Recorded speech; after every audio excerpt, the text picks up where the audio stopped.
San Bernardino. Horrible, horrible situation. Second worst act of terrorism in our country's worst act since 9/11. I mean, this is a big deal.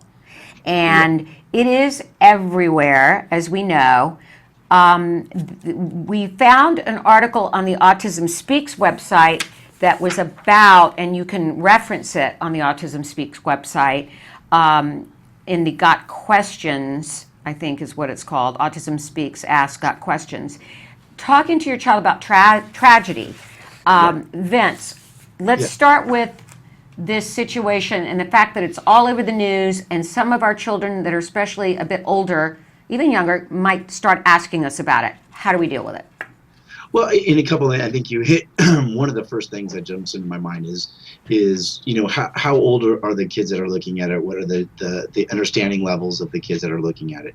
If we're talking younger kids or kids that don't have the capacity to really understand what's going on, my first recommendation would be, to some extent, screening it. Meaning that don't watch the news or the updates on the computers when the child's around. They're going to be confused. They're not going to understand what's going on. Plus, it might create behaviors because there's a lot of negativity, a lot of aggression going on.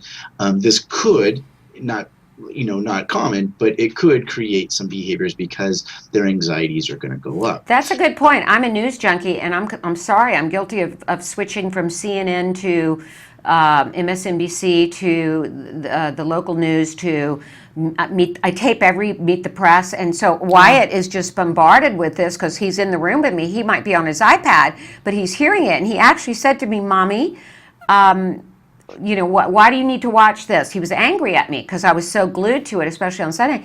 And I said, "Honey, some very bad people did some very bad things." Right. And he said, "Did they go to jail?" I'm like, "Well, no, they didn't go to jail. They're no longer with us. They got killed." And he was like, "Why did they get killed? What did they do? Did they steal something?" And the whole thing opened up, and I'm like, this is not a kid that I can explain ISIS to. Right. And that's a good example. I mean, in Wyatt's, in that in-between where he does have the capacity to understand things and with proper explanations and going through things, but also you can see my point that if we were or filtering, I guess would be a better word, away from the kids and watching and us getting our information when the kids aren't present, we wouldn't expose them to things that are very hard to explain, that are uncomfortable. That I've always said, kids are a great barometer for anxiety and emotion. Even if they can't explain it or completely understand, they know when they're watching something that's anxious. They know when they're watching something that's negative.